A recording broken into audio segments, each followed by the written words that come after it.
Hello, my name is Adunya Sioya. I'm going to present about high deductible health plans for today.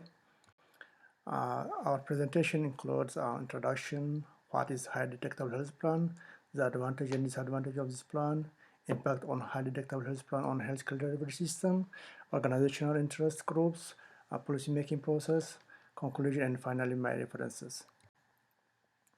So the concept of high deductible health plans surfaced and was practiced in early 1970s and 50s and 70s as major medical insurance and got attention after Rand experiment.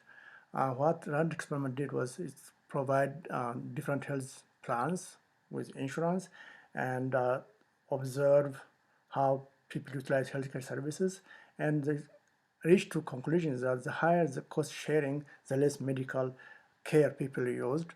So it is just high deductible. The concept is just old as it is. Reinstituted as a result of increasing healthcare costs. For example, by 2009, premium increased by 131% for families and by 105% for individuals. The unpopularity of managed care plans such as like HMO and PPO accelerated the enrollment of people to high deductible health plans. For example, enrollment grew from 8 million in 2009 to 20 million in 2015. And currently there is an estimated about 30 to 40% of US adults had a plan of high deductibles in 2016. As you can see from this graph, in early years in 1980s and 90s, most people have a conventional, traditional health service insurance like fee-for-services, and then managed care organizations like HMO, PPO. But recently, the momentum is toward high deductible health plans. So what is high deductible health plan? A health insurance plan with higher deductibles than traditional plans, as I discussed earlier, is very high deductible compared to fee-for-services or HMO plans, has a lower monthly premium, but a customer and patient may pay more before the insurance starts share because your out-of-pocket expenses may be higher. This tells us that provider with a patient an incentive to make hard value decision. Means patients have a decision making process with when to seek medication, what type of provider they are looking for, where to seek such care. So this is very good plan for individual with conscious decision about healthcare utilization. This plan can be combined with health saving accounts. This health saving account became law by federal states as Medicare Prescription Drug Improvement and Modernization Act of 2003. And this plan, this health saving account was introduced because of people enrolled in high deductible plans. They have to pay more out-of-pocket expenses. So to cover those expenses, government allowed to save tax-free money annually. For example, you can save about 3,500 per individual per year and about 7,000 per family in 2019. And this plan also limits your out-of-pocket expenses if you enroll in high deductible expenses, high deductible health plans. As example, you can see $6,750 per individual and about 13,000 per family you can expend out of maximum. The advantage and disadvantage of the plan includes, as example, is lower premiums and network availability. You don't have to be restricted for like primary care provider, or you need referral to see healthcare provider. Rare users can save money. If you are healthy, you are young, you are single, you can save money. And the out-of-pocket expenses are not based on market rates. Rather, it's just a negotiation between employer and insurance companies.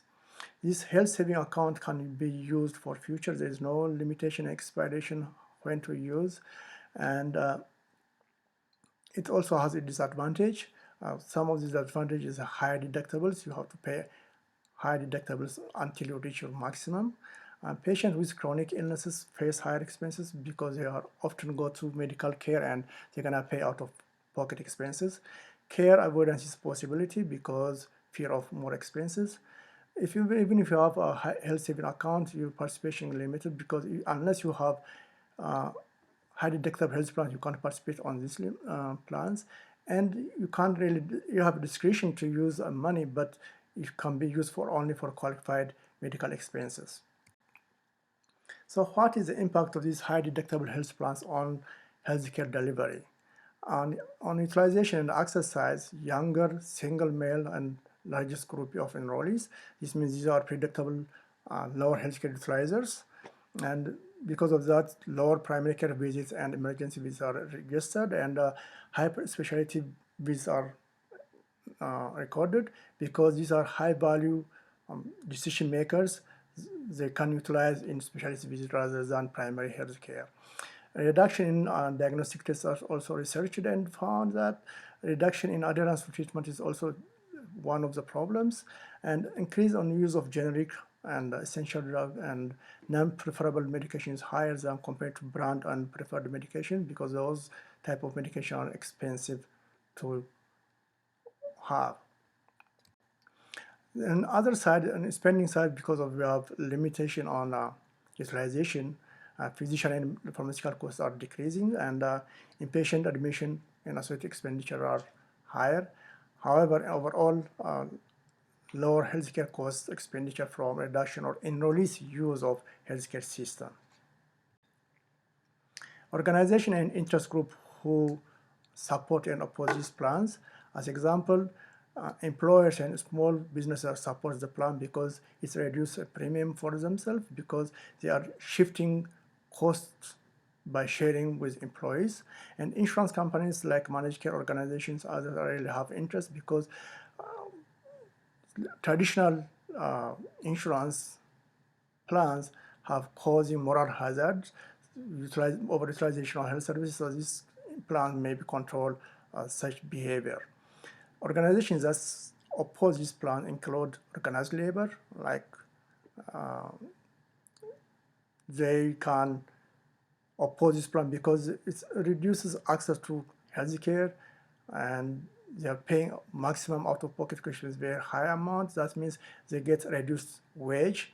Therefore, they are really against such type of plans. Policy making process on this plan include legislation. Congress enacted this law in 2003, and the state followed by after the federal law in the following years to have their own rules. And rules and regulations are provided by Internal Revenue Services. This IRS, Internal Revenue Service, creates rules regarding how you can spend your money, what are qualified medications, expenses, who is eligible to enroll in these plans, what is your maximum contribution per plan year, what is your maximum out of pocket expenses each year. These rules are came forward from IRS.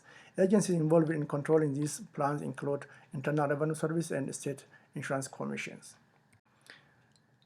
In conclusion, this policy is very good because it reduces overutilization by imposing high deductible and out-of-pocket expenses.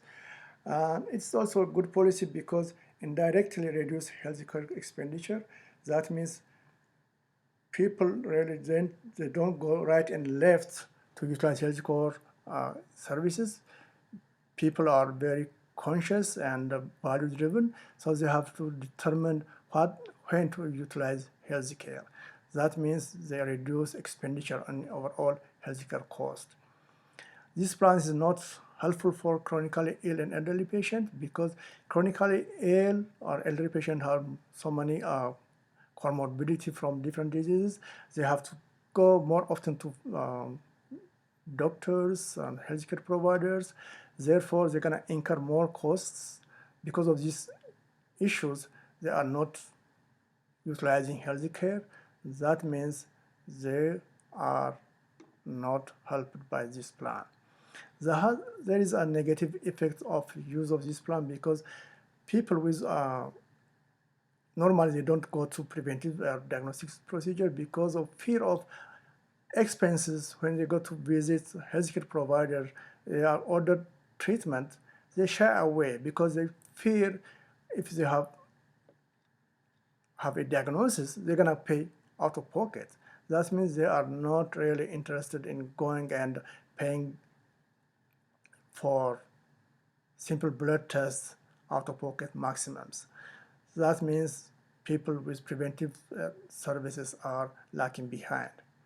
Therefore, we need a really long-term impact study because of underutilization of outcomes, and particularly low-income people and vulnerable population are not utilizing this plan. So you have to know what is the impact of such plans in long run.